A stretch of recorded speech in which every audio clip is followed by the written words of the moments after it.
Graças e paz, amados. Boa noite para todos. Amados, eu havia anunciado na igreja que eu estaria tratando sobre o espiritismo, mas eu não consegui preparar tempo, porque o assunto é bem amplo e é muito material, e que eu tinha aqui arquivado era muito raso. Então, eu já tinha outro preparado sobre a igreja local de Witness Lee. Talvez vocês nunca tenham ouvido falar, mas eu convivi, em certo sentido, com essa igreja, com cooperadores dessa igreja, adquiri livros dessa seita, e isso na minha conversão, e eu não sabia que era uma seita. Você, como novo convertido, você fica igual filhote de passarinho, engolindo tudo quanto é tipo de alimento.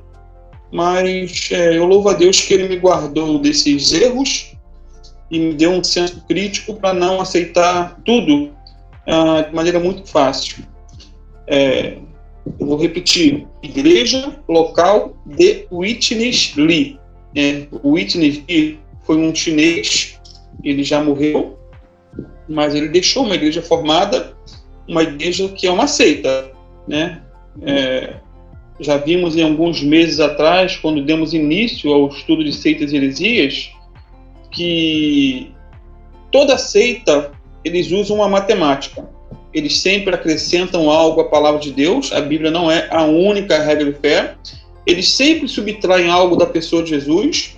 Eles sempre multiplicam as formas de salvação. Salvação não é somente pela graça mediante a fé. Tem que ter obra, tem que ter voto, tem que ter outras coisas. E também eles dividem a fidelidade do membro entre Deus e a denominação. Ou seja, a sua fidelidade a Deus está condicionada à sua fidelidade à denominação. O lema da seita é: fora da denominação ou da organização deles, não há salvação. Então, esse é basicamente o conceito de uma seita. Agora, será que a igreja local de Witness Lee é uma seita dentro desses critérios? Não tem como negar, queridos, que baseado nessas 4 operações matemáticas, a igreja local de Witness Lee possui forte identificação com uma seita, e uma seita perigosa. Para os irmãos se localizarem a respeito do que eu estou falando e de quem é esse cidadão, um nome estranho, Witness Lee, como já disse, foi um chinês, nasceu em 1905 em Shivu, região da China. Ele teve influências cristãs e budistas, até que fez a sua decisão por Cristo em 1925. Em 1927, 2 anos depois já de convertido, com 2 anos de convertido, Witness Lee, ele começou a estudar a revista publicada por um outro chinês muito famoso na época e muito famoso no Brasil, chamado Watchman Nee. O Watchman Nee, ele tem vários livros publicados pela editora Vida, muitos, cheio de graça, de verdade, autoridade, submissão, são mais de 10 livros. O Watchman Nee. E o Witness Lee se apegou ao Watchman Nee e começou a pregar dentro da igreja que o Watchman Nee frequentava. Ou seja, o Watchman Nee, ele era membro da igreja dos irmãos de Piemonte. E depois ele se separou e criou seu próprio grupo, denominado Pequeno Rebanho. Então, o Watchman Nee saiu de uma igreja e fundou outra. Saiu da igreja dos irmãos de Piemonte e fundou o seu Pequeno Rebanho. Aí já começa a problemática. E por vários anos, queridos, o Witness Lee, ele ajudou, presidiu o Pequeno Rebanho, que era a igreja do Watchman Nee. Eu sei que os nomes confundem, são um pouco parecidos, mas tente acompanhar o raciocínio. Por muitos anos, o fundador da igreja local, ele presidiu a igreja do outro irmão, o Atmani. Até que ele foi convidado a dirigir, ou se dirigir para Xangai, para ajudar pessoalmente o Atmani no trabalho. Isso durou até 1996. E depois que o Atmani foi preso, ele foi um dos mártires da igreja do século XX. Ele ficou, se eu não me engano, 20 anos preso, e depois foi martirizado. Então, depois que o Atmani ele foi preso, algumas diferenças de doutrinas e práticas entre o Witness Lee e outros dirigentes aí da Igreja do Pequeno Rebanho contribuíram para a separação desse grupo. Então, o fundador da igreja local se dividiu, se separou da igreja do Atmani. Sendo assim, queridos, o Witness Lee criou o seu próprio grupo em 1950, levando aí consigo um racha, o famoso racha que acontece em várias igrejas, e levou muitos membros do Pequeno Rebanho e foi trabalhar em Taiwan, nas Filipinas. Em 1962, Witness Lee fundou a primeira igreja em Los Angeles, Estados Unidos. A primeira igreja local. Então, a igreja local é resultado de uma divisão que já havia acontecido outra divisão. Então, queridos, onde há divisão, existe confusão. Embora Witness Lee ele repudie abertamente as denominações, porque qual o argumento de Witness Lee? Todas as denominações são do diabo. É isso que ele declara. São invenções do inferno. E Deus enviou ele para restaurar o verdadeiro evangelho, que seria a igreja local. Então, ele afirma que as denominações são divisões do corpo de Cristo, só que ele não pode negar que, historicamente, a igreja local é uma divisão de duas outras denominações, os irmãos de Piemonte e o Pequeno Rebanho. Ou seja, queridos, o Atmani saiu da igreja dos irmãos de Piemonte e depois o Witness Lee saiu da igreja de Atmani. E não saíram bem. Não saíram bem. A melhor coisa que tem na vida de um cristão é quando ele precisa ter um direcionamento dado por Deus, ou por N motivos precisa sair de uma igreja, quer mudar, é ele sair bem com o seu pastor, sair bem com os irmãos, sair debaixo da bênção e não debaixo da maldição. A igreja local, queridos, é o resultado de uma segunda divisão de uma denominação. Ela era conhecida originalmente como Irmãos de Piemonte, como já disse, surgido na história em 1828, os Irmãos de Piemonte, e, ironicamente, Witness Lee escreveu o seguinte: Witness Lee, toda denominação foi estabelecida por um mestre. E disse mais, a história da igreja mostra que onde havia um mestre, ou um grande mestre, havia também uma grande divisão. E foi exatamente isso que ele fez. Fundou mais uma denominação, porque houve uma divisão. Vamos analisar melhor, queridos, esse grupo religioso. Nós falamos já do Atmani, inclusive, quando fez menção dos livros dele, da Editora Vida. Os livros da Editora Vida são livros bons, recomendáveis. Só que outros livros dele, pela editora Árvore da Vida, já é livros heréticos. É meio contraditório. Como que uma pessoa pode ser, ao mesmo tempo, ortodoxa em alguns livros e meia doidinha em outros, tá, queridos? As edições os livros da Editora Vida são livros bons. Só que da Árvore da Vida, praticamente todos são polêmicos. Porque a editora Árvore da Vida é uma editora de uma seita. E por incrível que pareça, quando você vai em algumas programações bienais, por exemplo, de livros evangélicos, ali você encontra vários estandes, CPAD, Editora Vida, Mundo Cristão, e lá tem também a Árvore da Vida. Só que a maioria não sabe que essa editora Árvore da Vida, os livros são recheados de heresias aberradoras, mas estão lá, pagaram um local, se passam como cristãos, né? Estão ali no meio das denominações, por assim dizer, mas dizem que as denominações são todas do diabo.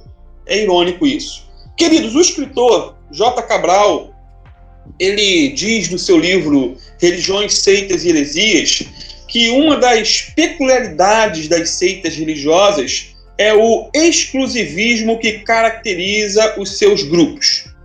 Eles veem os adeptos de uma seita, na pessoa do seu fundador, um tipo de pessoa carismática que recebeu uma revelação especial de Deus e assim tornou-se o porta-voz exclusivo dessa vontade divina para os homens. Então, todo adepto de uma seita mira no seu líder, no seu pastor, no seu apóstolo e assim por diante, como se ele fosse um porta-voz de Deus, como se ele fosse um mediador entre Deus e os homens.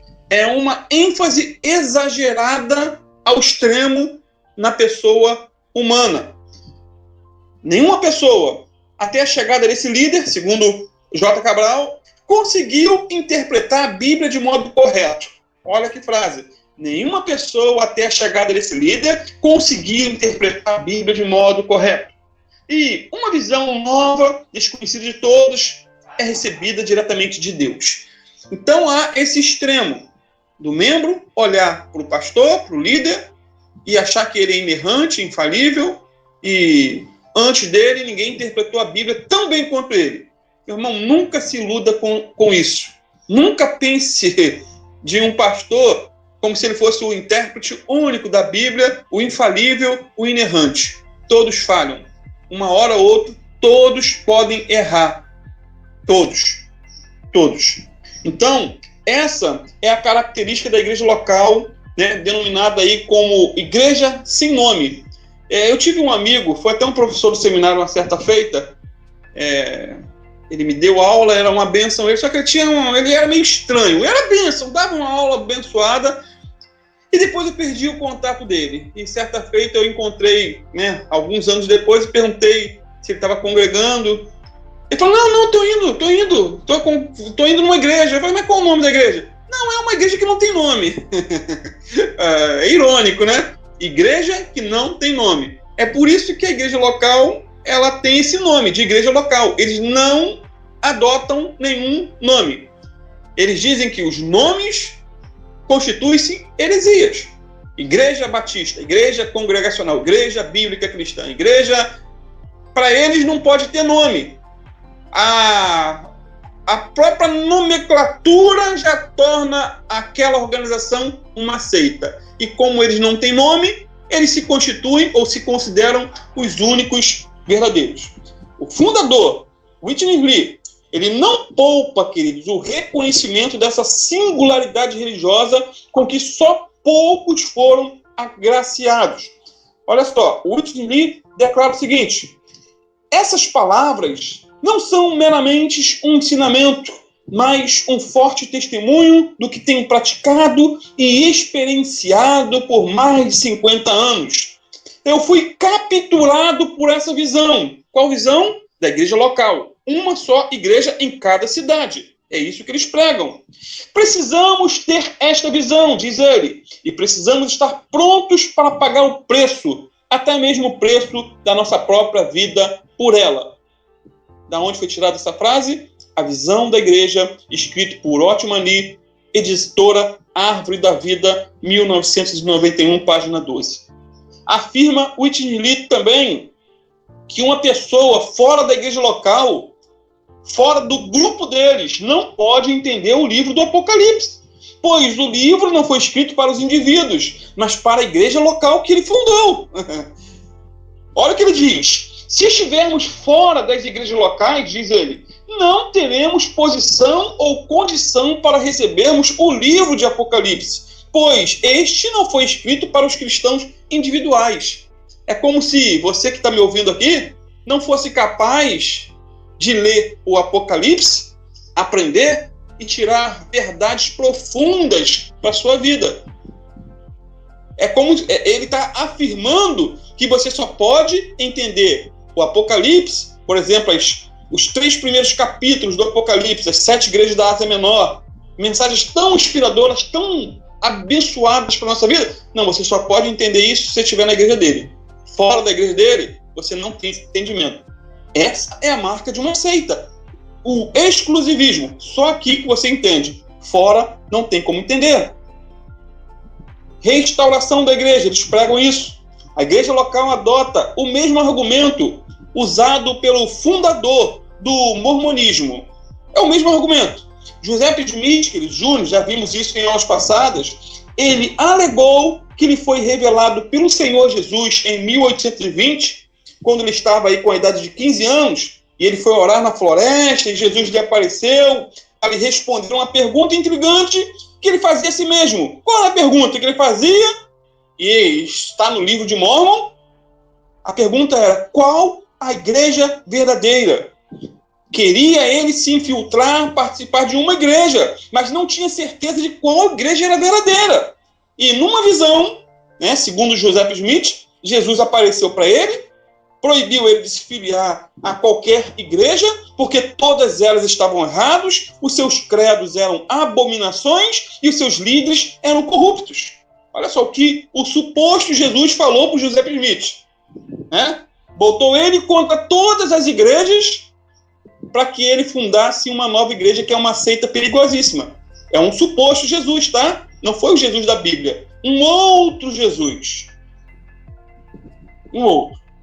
Justificou assim José Smith a fundação da Igreja de Jesus Cristo dos Santos dos Últimos Dias, no dia 6 de abril de 1830, nos Estados Unidos. E isso, queridos, é repetido frequentemente pelos mormons, que aceitam piamente, sem questionar a visão do seu fundador, né? No livro Doutrinas e Convênios.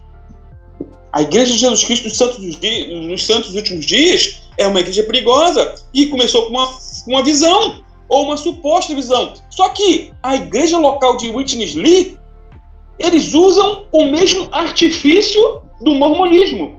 A diferença é que, enquanto a igreja local fala do localismo da igreja, né, o mormonismo fala da restauração pelo nome da igreja. Um enfatiza a igreja local, não pode ter nome. O outro enfatiza o nome. Porque a igreja dos mormons tem um nome bonito. Igreja de Jesus Cristo dos Santos dos Últimos Dias. Não é só por beleza que você pode congregar numa igreja, queridos. O nome é muito bonitinho. É lindo. Igreja, remete o quê, pô? Jesus fundou a igreja. De Jesus Cristo, poxa, mostra a seriedade. Dos santos, poxa, separados dos últimos dias.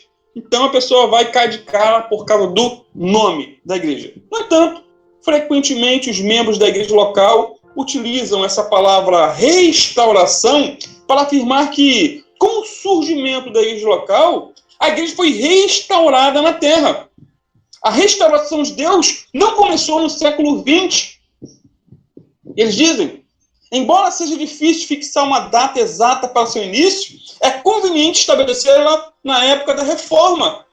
A restauração passou por muitos estágios desde a Reforma, passando por uma restauração, dizem eles, parcial da vida da igreja na Boemia, sob a liderança do conde Zinzendorf, prosseguindo para a revelação de muitas verdades preciosas da Bíblia por intermédio dos irmãos, né, que ele e o próprio Watchman perguntaram os irmãos de Piemonte, e depois continuando a ter a genuína experiência no viver interior, que ele já está afirmando que a igreja é. Agora, ela atingiu, diz ele, o seu estágio atual com o estabelecimento das genuínas igrejas locais como a expressão do corpo de Cristo.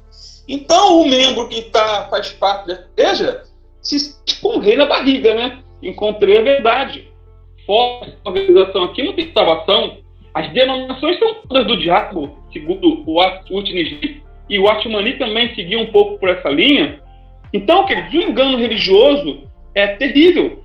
O dia, eu repito sempre, que você for numa igreja evangélica, uma igreja cristã, de repente nem tem o título de evangélico, e você ali encontrar muita ênfase na própria denominação, um exclusivismo, um proibir de você visitar outras igrejas, uma condenação para as demais denominações, alerta. Coloca num pulga, não, um carrapato, ou uma barata, algo bem. Fique de antena ligada, porque muitas igrejas que antes eram evangélicas, genuínas, estão se tornando seitas por causa do exclusivismo. O pastor acaba pensando que descobriu a roda, inventou o fogo e começa a pregar um bando de exclusivismo. Continuando aqui, queridos, admitir que as igrejas locais sejam as genuínas igrejas de Jesus implica reconhecer que todas as demais são falsas. Isso é fundamental. Se você admite que as igrejas locais são as únicas genuínas, isso nos traz o entendimento que todas as demais são falsas. É incrível que pessoas que se servem da Bíblia para mostrar que suas doutrinas se baseiam na autoridade da Bíblia consigam ao mesmo tempo negar a continuidade da igreja fundada por Jesus no dia do Pentecostes. Jesus prometeu, queridos, que as portas do inferno não prevaleceriam contra a sua igreja. Será que não lhe foi possível manter a integridade da sua igreja igreja que por ele foi fundada e foi apostatada durante tanto tempo, 2000 anos, e que a igreja fundada por Whitney Lee, só agora no século XX, restaurou 2 anos de perdição, 2 anos do povo todo mundo afastado, e agora só o cidadão foi o restaurador da igreja? Queridos, não prometeu Jesus estar conosco todos os dias até a consumação dos séculos? Como que nós podemos aceitar uma declaração tão absurda de Whitney Lee em afirmar que com o estabelecimento das igrejas genuínas ou igrejas locais é que foi restaurada a igreja na Terra? Isso é uma característica do sectarismo, né? O exclusivismo. Essa é uma das marcas de uma seita. Continuando aqui, queridos.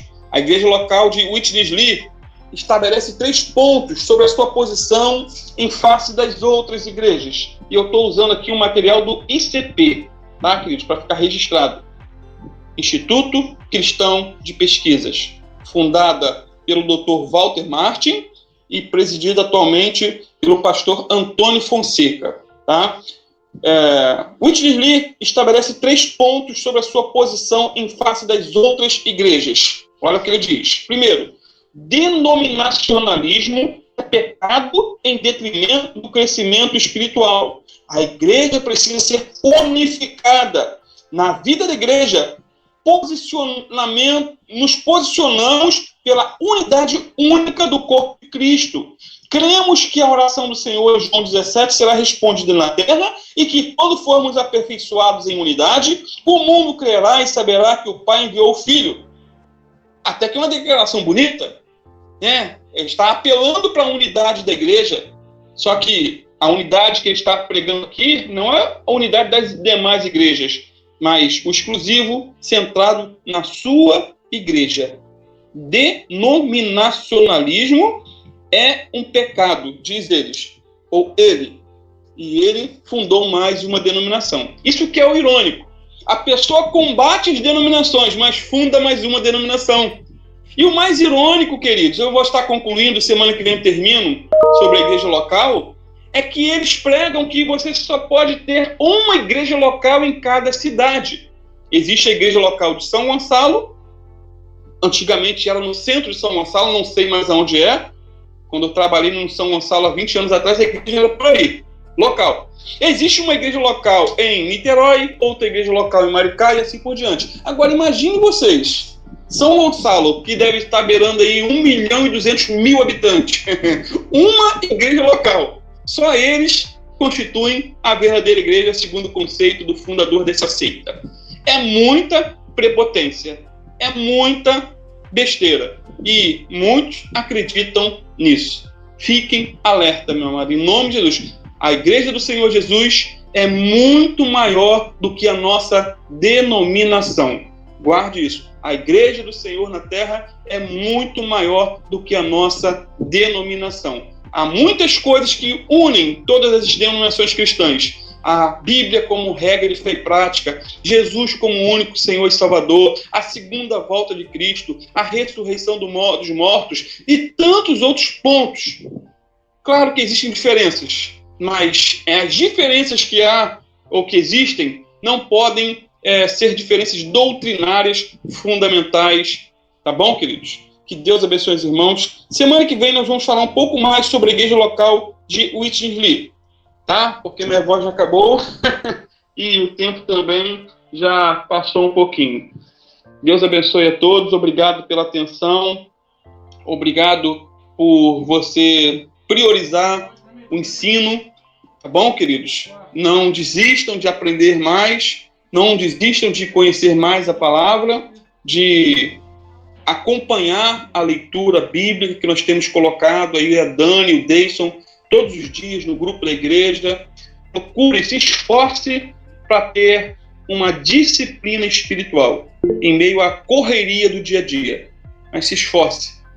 A vida, a salvação, era conquistada também, em certo sentido, por esforço.